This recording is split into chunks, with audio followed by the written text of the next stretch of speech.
রাধে রাধে বন্ধুরা, সবাই কেমন আছো? আশা করছি সবাই ভালো আছো, সুস্থ আছো। আমরা বেশ ভালো আছি, সুস্থ আছি। ঘড়ির সময় এখন প্রায় 5:30। তো আমি আর বর্মশাই বেরিয়ে পড়েছি। আজকে কোনো রেসিপির ভিডিও তোমাদের সঙ্গে শেয়ার করিনি। আজকে ছোট্ট মতো একটা মন্দির শেয়ার করেছি। তো আমরা যেখানে এখন আছি সেখান থেকে বেশ কিছুটা দূরেই কিন্তু এই মন্দিরটা পড়ছে, স্বামীনারায়ণ মন্দির। তো এত ভালো লাগলো এখানে আসার পর। আর যখন আমরা ঘর থেকে বেরিয়েছিলাম তখন কিন্তু রোদ্দুর বেশ ভালোই ছিল, কিন্তু এখানে যখন আমরা পৌঁছে গিয়েছি তখন কিন্তু আস্তে আস্তে রোদ্দুরটা কম হয়েছে। আর তোমরা মন্দিরটা দেখে কিন্তু কমেন্টে জানাবে যে তোমাদের কেমন লেগেছে। আর মন্দিরের চারপাশটা দেখো, এত ভালো লেগেছে কি বলবো। আর আজকে ভিড়টা একটু বেশি মনে হচ্ছে। আর এই যে দেখো এখানে গাছগুলোকে কি সুন্দরভাবে কাটিং করেছে। তো এই ভেতরে কিন্তু যাওয়া নিষিদ্ধ আছে একদমই। বাচ্চা ছেলেরা তো একদমই মানছে না। যখন বাচ্চা ছেলেরা চলে যাচ্ছে তখনই কিন্তু যারা ওখানে সিকিউরিটি থাকে তারা কিন্তু মানা করছে, সিটি বাজিয়ে দিচ্ছে। তো এত ভালো লাগলো জায়গাটা, খুব ভালো লাগলো। আর এখানে খাবার দাবারও জায়গা আছে, সব কিছুই কিন্তু এখানে নিরামিষ পাওয়া যায়। তো মন্দিরটা এখনও পর্যন্ত খোলেনি। মন্দিরে আরতি শুরু হবে প্রায় 6টা থেকে বা 6:30টার সময় আরতি শুরু হবে। তো সেগুলো যদি পারি তোমাদের কাছে একটু দর্শন করিয়ে দেব। জানি না সব জায়গায় তো ভিডিও সবসময় অ্যালাউ থাকে না, যদি থাকে অবশ্যই তোমাদের কাছে একটু শেয়ার করে দেব। আর এখানে দেখো সারি সারি নারকেলের বাগান, কি ভালো লাগছে দেখতে। এই পাশে যেমন গাছগুলো কাটিং করেছে ওই পাশেও সেমভাবেই গাছগুলো কাটিং করেছে, দেখতে কিন্তু অপূর্ব লাগছে। তো বন্ধুরা, এতক্ষণ তোমাদেরকে বাইরের দৃশ্যটা দেখাচ্ছিলাম। তো চলো এখন মন্দিরের ভেতরে একটু যাওয়া যাক। আর মন্দিরের কাজ এত সুন্দরভাবে কাজ করেছে, অপূর্ব হাতের কাজ। চলো তোমরা ভিডিওটা দেখে তোমরা কমেন্টে জানাবে যে কেমন লেগেছে। ঠিক আছে, তো চলো।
তো মন্দিরের বাঁ সাইডে দেখো যে এখানে কাঠগোলাপের গাছ আছে। কাঠগোলাপের গাছে এক গাছ করে সব ফুল ধরেছে, আর নিচে কিন্তু ফুল পড়ে আছে।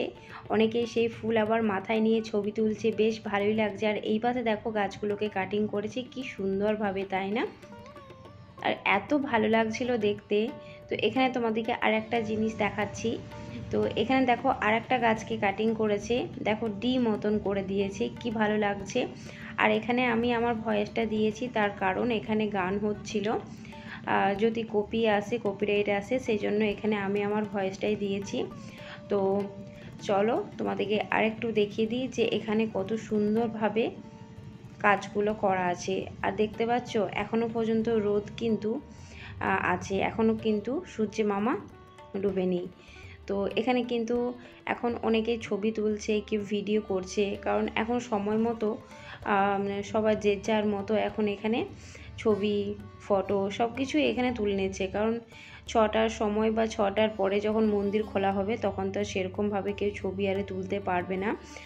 তার কারণ তখন তো অনেকটাই সন্ধে হয়ে আসবে, সেজন্যই। আর এখানে দেখো এখানে ফুলের বাগান আছে। এই ফুলগুলো জানি না আমি কি ফুল। তো এই ফুলগুলো হচ্ছে বেলি ফুল। আর এই ফুলগুলো অনেকটাই দেখতে কিন্তু সূর্যমুখী বা অন্য কোনো ফুলের মতো দেখতে। জানি না এই ফুলগুলোর নাম, তোমরা যদি কেউ জেনে থাকো তো একটু কমেন্টে জানিও। তো এখানে কিন্তু অনেকে ফুল তুলছিল, কারণ সেই ফুল দিয়ে ভগবানের পুজো করা হবে, মালা গাঁথা হবে। তো ফুল তুলছিল অনেকেই। তো এই পাশটা দেখো, আমি এখন চলে এসেছি নিচে। তো নিচে এসে এই যে দেখতে পাচ্ছ সারি সারি কি সুন্দর নারকেল গাছ আছে। আর দেখতেই পাচ্ছ যে ওই দূরে আশ্রম আছে, এখানে অনেকেই থাকে বা এখানে পড়াশুনো করে। আর এই যে দেখো কত সুন্দর গাছগুলোকে কাটিং করেছে দেখতে, তাই না? খুব ভালো লাগছে দেখতে। তো দেখো মন্দির এখন ওপেন করে দিয়েছে, আর আমরা ভেতরে দেখো এখন চলে এসেছি।